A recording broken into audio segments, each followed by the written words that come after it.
Stage पर बैठे हुए हमारे निहायत ही सम्मानित टीएमसी के कार्यकर्ता और अच्छी अच्छी पोस्ट पर विराजमान हमारे टीएमसी के महान लीडर नेता और विशेष तौर पर ख़ास तौर पर हमारे गौतम पाल साहब जिन्होंने मुझे फ़ोन किया और मुझे यहाँ आने का निमंत्रण दिया। आज आपकी ये सभा देखकर मुझे बहुत ही ज़्यादा प्रसन्नता और खुशी हो रही है और होना भी चाहिए, क्योंकि मैं आज तक किसी भी राजनीतिक स्टेज पर जाकर मैंने किसी नेता का प्रचार नहीं किया है। ये मेरा पहला मौका है और मैं सिर्फ गौतम पाल के लिए यहाँ जो आया हूँ उसकी ज़रूरत मुझे सिर्फ इसलिए पड़ी क्योंकि ये जो लड़ाई हो रही है इलेक्शन की, ये लड़ाई चुनाव की नहीं है, इलेक्शन की नहीं है। ये जो लड़ाई है वो असल में सच और झूठ की लड़ाई है।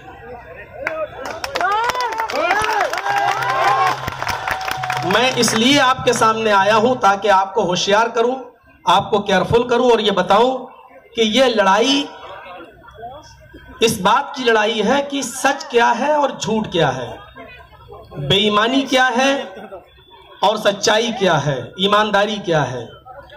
और इसी चीज को मैं उजागर करने के लिए आपके सामने आया हूं। इस वक्त हम और आप सब जानते हैं कि हमारे इस खूबसूरत बंगाल को भी गुजरात बनाने की नापाक कोशिश की जा रही है, लेकिन मुझे आपसे ये उम्मीद है कि आप ऐसे जहरीले सांपों के फन को कुचल देंगे और उनको उनके इरादों में कामयाब नहीं होने देंगे। ये लड़ाई बंगाल को बचाने की लड़ाई है, ये लड़ाई इस देश को बचाने की लड़ाई है। अगर ये लड़ाई देश के बचाने की और बंगाल के बचाने की नहीं होती तो मैं नहीं आता। मैं सिर्फ इसलिए आया हूं कि आपको ये बता दूं कि किस तरीके से हवाई जहाज के अड्डे, एयरपोर्ट बेच दिए गए हैं, किस तरीके से स्टेशनें बेच दी गई हैं, LIC बेच दी गई है और स्टेडियम को अपने नाम पर बनाया जा रहा है। आप होशियार रहिए, आपको भी आपके बंगाल के बेचने की प्लानिंग हो चुकी है, लेकिन आप इस प्लानिंग पर पानी फेर सकते हैं, क्योंकि आपकी ताकत और आपकी शक्ति सबसे अच्छी और सबसे ऊपर शक्ति होती है। इसलिए आपकी शक्ति की मुझे जरूरत है। इस वक्त ममता बनर्जी अकेली एक ऐसी लेडी सिंघम की तौर पर उभरी हुई है जो इन तमाम जहरीले सांपों को सर को अकेले कुचलने के लिए तैयार है। ये लड़ाई पूरे सिस्टम के खिलाफ हो रही है। आप ये देखिए कि किस तरीके से अभी इलेक्शन के मौके पर CRPF की तरफ से गोलियां चलाई गईं और एक वर्ग विशेष के 4 लोगों की हत्या कर दी गई है। बिल्कुल आग जलाने की कोशिश की जा रही है, वातावरण को हिंदू और मुसलमान बनाने की कोशिश की जा रही है। लेकिन बंगाल वालों, तुम बहुत समझदार हो। हमेशा हिंदू और मुसलमान, सिख और ईसाई एक साथ मिलकर रहे हो। ऐसी साजिशों को कभी कामयाब मत होने देना। एक अकेली औरत और दूसरी तरफ एक अकेली बहादुर शेरनी और दूसरी तरफ नरेंद्र मोदी, इस देश के प्रधानमंत्री, दूसरी तरफ अमित शाह, तीसरी तरफ पूरा चुनाव आयोग, इलेक्शन कमीशन। आप देख रहे हैं एक अकेली औरत इन तमाम लोगों का मुकाबला कर रही है। इस वक्त आपकी सहायता की, आपकी मदद की, आपकी हेल्प की जरूरत है और मुझे उम्मीद है कि आप उनका पूरा साथ देंगे, पूरा समर्थन आप करेंगे। ममता बनर्जी को हम सिर्फ बंगाल तक सीमित नहीं देखना चाहते हैं। मौलाना जर्जीस आपके सामने आया है वो सिर्फ ये बताने के लिए कि ममता बनर्जी ही एक ऐसी लीडर है जो न सिर्फ बंगाल की CM बल्कि इस देश की प्रधानमंत्री बनने के लायक है। वही है जो इस देश के उसूलों पर कायम रह सकती है, जो संविधान को बचा सकती है, जो हिंदू और मुसलमान सबको एक साथ लेकर चल सकती है। वही एक औरत है जो बता सकती है कि संविधान क्या है, जो ये बता सकती है लोगों को कि देखो सबको एक साथ लेकर किस तरीके से देश को चलाया जा सकता है। लिहाजा आपको इस वक्त बंटने की जरूरत नहीं है। बंगाल वालों, इस वक्त आपकी सख्त जरूरत है। माहौल खराब करने की नापाक अपवित्र कोशिशें की जा रही हैं, लेकिन आप उन तमाम कोशिशों को नाकाम कर दीजिए। और गौतम पाल साहब के लिए मैं खुसूसी तौर पर यह कहूंगा कि इतने भारी वोटों से इनको जिताइए, इतने भारी वोटों से कि दुश्मन सोचने पर मजबूर हो जाए। हमारे मोदी जी को बहुत शौक है ये पूछने का कि तुम्हें कब्रिस्तान चाहिए कि शमशान चाहिए। मुझे उनकी 2018 की वो स्पीच याद है जो उन्होंने फतेहपुर में दी थी।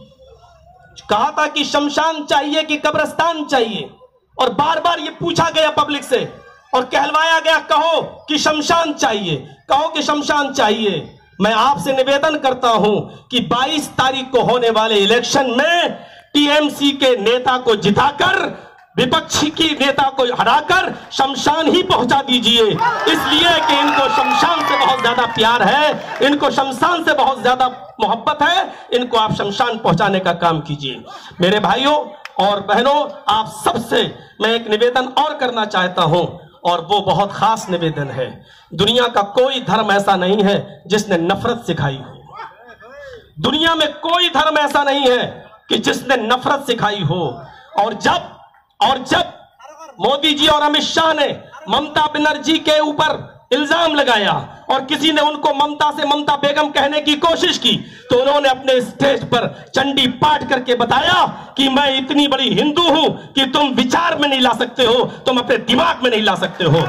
और मैं भी चूंकि संस्कृत का थोड़ा बहुत ज्ञानी हूं, मुझे मालूम है कि उन्होंने चंडी पाठ जो किया था और संस्कृत के जो मंत्र उन्होंने पढ़े थे, मैं चैलेंज के साथ कह सकता हूं कि इतने मंत्र इस देश के चौकीदार मोदी को भी मालूम नहीं है और योगी को भी मालूम नहीं है। जितने मंत्र ममता बनर्जी ने संस्कृत में पढ़े, वो योगी जी से पूछ लो तो उनको भी स्वाहा के अलावा कुछ नहीं मालूम है। और आज हालत ये हो चुकी है कि शमशान घाट की बात करते करते मैं अभी सीधे लखनऊ से चला रहा हूं। आज की रिपोर्ट बता रहा हूं कि कोरोना वायरस में मरने वालों की संख्या इतनी ज्यादा है कि आज लाशों को जलाने के लिए चिता नहीं मिल रही है, लाइन में लगी हुई है लाशें। विकास इतना किया हमारे देश के प्रधानमंत्री जी ने, सबका साथ सबका विकास का नारा ऐसा लगाया कि आज जिंदे तो जिंदे, मुर्दे भी लाइन में लगे हुए हैं। आज मुर्दे लोग भी लाइन में लगे हुए हैं। आज चारों तरफ देख लीजिए, हम शिकायतें क्यों कर रहे हैं? हमने लड़ाई लड़ी कब है? हमने भाईचारे के ऊपर लड़ाई कभी लड़ी है? हमारी तो लड़ाई हमेशा मंदिर और मस्जिद के ऊपर रही है, और आज देख लीजिए मंदिर भी बंद है और मस्जिदें भी बंद हैं। मेरे भाइयों, मंदिर और मस्जिद के मुद्दों से उठकर विकास के मुद्दे पर आइए, भाईचारे के मुद्दे पर आइए, देश की उन्नति के मुद्दे पर आइए और भाईचारा हमेशा कायम रखिए। क्योंकि मैं मुसलमान हूं, लेकिन मैं जानता हूं कि हमारा कुरान हमें भाईचारे का निमंत्रण देता है। हिंदू भाई हैं, इनसे पूछिए कि क्या हिंदू धर्म नफरत सिखाता है? मैं एक मंत्र आपके सामने पढ़ता हूं और देखिए इस मंत्र में क्या कह रहे हैं रामचंद्र जी। रामचंद्र जी कह रहे हैं, प्रतित्यम चारुम धर्म गोपीथाय पुरुहूयसे मरुद्रिग्नागहि। प्रतित्यम चारुम धर्म गोपीथाय पुरुहूयसे मरुद्रिग्नागहि। तुम्हारे शब्दों के बाण से, तुम्हारी जबान से निकलने वाले कोई शब्द से किसी दूसरे व्यक्ति को तकलीफ नहीं होनी चाहिए। जो हिंदू धर्म हमें शब्दों के जबान पर, जीभ पर कंट्रोल करने का आदेश दे रहा हो, और जो ये कह रहा हो कि अपने शब्दों से जब जबान से बोलो तो ऐसा शब्द यूज नहीं होना चाहिए कि जिससे किसी मनुष्य को तकलीफ हो, चाहे वो हिंदू हो या मुसलमान, किसी को तकलीफ नहीं होनी चाहिए। वो धर्म ये कैसे बर्दाश्त करेगा कि एक समुदाय, एक वर्ग विशेष पर दूसरा वर्ग विशेष जुल्म करे? माफ करना, ये हमारी राजनीति को गंदी पॉलिटिक्स तो हो सकती है, लेकिन ये धर्म की शिक्षा नहीं हो सकती है कि कोई किसी से नफरत करे। आज अफसोस होता है कि हिंदू और मुसलमान बनाने की कोशिश की जा रही है। हमारा कुरान भी यही कहता है, या अय्युहन्नास इन्ना खलकनाकुम मिन ज़करिन व उन्सा, है संपूर्ण जगत की मानव जाति, हमने तुम्हें एक मर्द और एक औरत से पैदा किया है, हमने तुम्हें एक पुरुष और एक स्त्री से जन्मा है। तुम्हारा बाप एक है और तुम्हारी माँ एक है। तुम्हारा बाप आदम है, तुम्हारी माँ हव्वा, जिसको हम वेदों में आशु और युवती शत्रुपा के रूप से हम जानते हैं। हमारा एक ही बाप है मनु और एक ही माँ है शत्रुपा। हम सब उसी की संतान हैं, हम सब उसी के बेटे हैं। लिहाजा जब बेटे हैं तो सब भाई भाई हैं। लिहाजा ये धर्म के ठेकेदार जो आज धर्म के ठेकेदार बने हुए हैं, इनको ना धर्म से मतलब है, इनको सिर्फ अपनी कुर्सी से मतलब है। आप भाईचारे को समाप्त मत कीजिएगा, अपना भाईचारा बना कर रखिएगा। और एक बात और कह देता हूं आपसे, इस देश की दो आंखें हैं, एक हिंदू और एक मुसलमान। इस देश के दो हाथ हैं, एक हिंदू और एक मुसलमान। इस देश के दो पैर हैं, एक हिंदू और एक मुसलमान।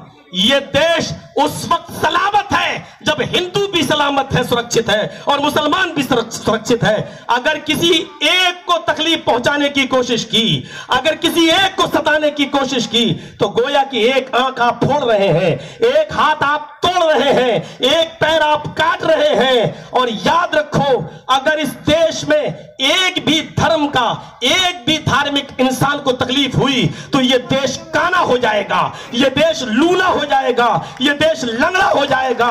इस देश को लंगड़ा होने से, इस देश को लूला होने से, इस देश को अपाहिज होने से बचाइए, और बचाने का काम आपका है। हिंदू और मुसलमान सबको साथ में लेकर चलिए, और यह काम सिर्फ एक ही औरत कर रही है, और वो है ममता दीदी।